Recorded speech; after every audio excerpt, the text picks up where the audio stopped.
दहशत के पिटारे से एक डरावनी कहानी जिसे मौत का खेल कहना ही सही होगा। एक ऐसा भूतिया खेल जिसमें कई लोगों ने मौत को गले लगा लिया। एक शहर के कोने में एक भूतिया घर था। उसकी दहशत की खबर से सभी शहरवासी परिचित थे। उस घर के आसपास कई एकड़ जमीनों तक कोई घर नहीं बना था। दरअसल उस घर के आसपास कोई रहना ही नहीं चाहता था। एक बार एक टेलीविजन सीरियल डायरेक्टर उसी भूतिया घर में एक लाइव रिकॉर्डिंग सीरियल शूट करने का मन बनाता है, जिसका नाम वह मौत का खेल रखता है।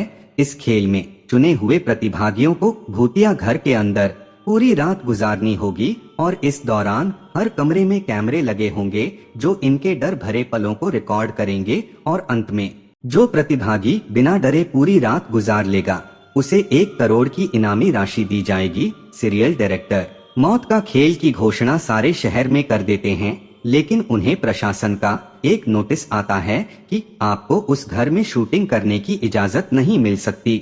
वह घर खतरे के दायरे में आता है। सीरियल डायरेक्टर बहुत नामी हस्ती था, इसलिए वह निजी तौर पर प्रतिभागियों की जिंदगी की सुरक्षा की गारंटी ले लेता है और कुछ शर्तों को लागू करने के बाद प्रशासन से उस भूतिया घर में सीरियल रिकॉर्ड करने की मंजूरी मिल जाती है, जिसके लिए उसे 2 गुने पैसे खर्च करने पड़ते हैं। प्रशासन की परमिशन मिलते ही पूरे शहर में मौत का खेल के पोस्टर चिपक जाते हैं। उनके हाथ में लगे ब्रेसलेट के बटन दबाते ही वह ताला खुल सकता था, लेकिन यह बात उन्हें बताई नहीं गई थी। अगर किसी प्रतिभागी ने वह ताला खोला तो प्रतिभागी प्रतियोगिता से बाहर हो जाएगा, जो कि कैमरे की रिकॉर्डिंग में दिखाई देगा। सभी के कमरे में निर्देश देने के लिए स्पीकर लगाए गए थे। उसी से सभी को संकेत दिया जाता है कि सभी जल्द से जल्द अपने कमरे का ताला बंद करके चाबी दरवाजे के नीचे से बाहर फेंके और इसके बाद कमरे की लाइट बंद की जाएगी। निर्देशों के अनुसार सभी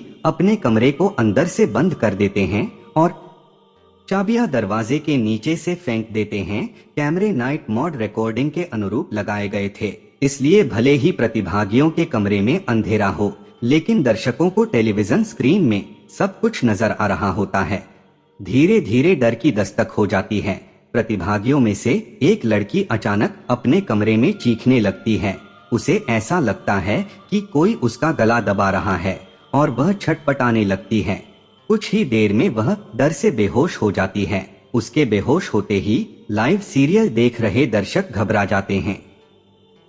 अचानक एक एक करके सभी प्रतिभागियों पर भूतिया हमले होने लगते हैं, लेकिन ताज्जुब की बात तो यह थी कि सभी प्रतिभागी अपने आप को स्वयं ही नुकसान पहुंचा रहे थे। कैमरे की रिकॉर्डिंग में साफ साफ नजर आ रहा था, कोई अपने चेहरे पर खरोंच रहा था तो कोई अपना गला दबा रहा था और कई तो अपना सर भी दीवार से मारकर घायल कर रहे थे। दर्शकों का डर बढ़ते देख बिल्डिंग के नजदीक सरकारी अधिकारी पहुंच जाते हैं, क्योंकि प्रोग्राम को प्रशासन की शर्तों के अनुरूप रिकॉर्ड करने की परमिशन दी गई थी, जिनमें से एक शर्त यह भी है कि यदि किसी प्रतिभागी को शूटिंग के दौरान मेडिकल की जरूरत पड़ेगी तो तुरंत डॉक्टर उपलब्ध करवाया जाएगा। और जब सभी प्रतिभागियों को लाइव रिकॉर्डिंग में चोट लगने लगती है तो सभी प्रोग्राम को रोकने की आवाज उठाने लगते हैं। रातों रात प्रशासन पर दबाव बढ़ जाता है।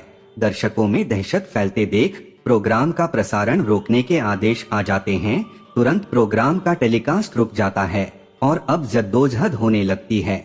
सभी प्रतिभागियों को बचाने की फायर ब्रिगेड की गाड़ी बिल्डिंग के बाहर पहुंचती है, लेकिन रात के समय उस भूतिया बिल्डिंग के अंदर जाने की हिम्मत फायर फाइटर्स की भी नहीं होती। सभी बाहर से खड़े होकर प्रतिभागियों की मौत का तमाशा देख रहे थे, क्योंकि सभी उस बिल्डिंग के खूनी इतिहास से अच्छी तरह वाकिफ थे। कमरे में लगे हुए स्पीकर की मदद से सीरियल का डायरेक्टर प्रतिभागियों को ब्रेसलेट का बटन दबाकर बाहर आने का निर्देश देता है, लेकिन किसी प्रतिभागी को स्पीकर से कोई आवाज सुनाई नहीं देती और न ही प्रतिभागी इतने कंट्रोल में थे कि वह ब्रेसलेट की बटन दबा सकें। देखते ही देखते सभी प्रतिभागी लाइव रिकॉर्डिंग में ही आत्महत्या कर लेते हैं, लेकिन सब जानते थे कि यह भूतों के द्वारा किया गया नरसंहार है। सुबह होते ही सबकी लाशें निकाली जाती है और सीरियल डायरेक्टर को भारी मुआवजे के साथ कई साल की जेल की सजा सुनाई जाती है और उस बिल्डिंग को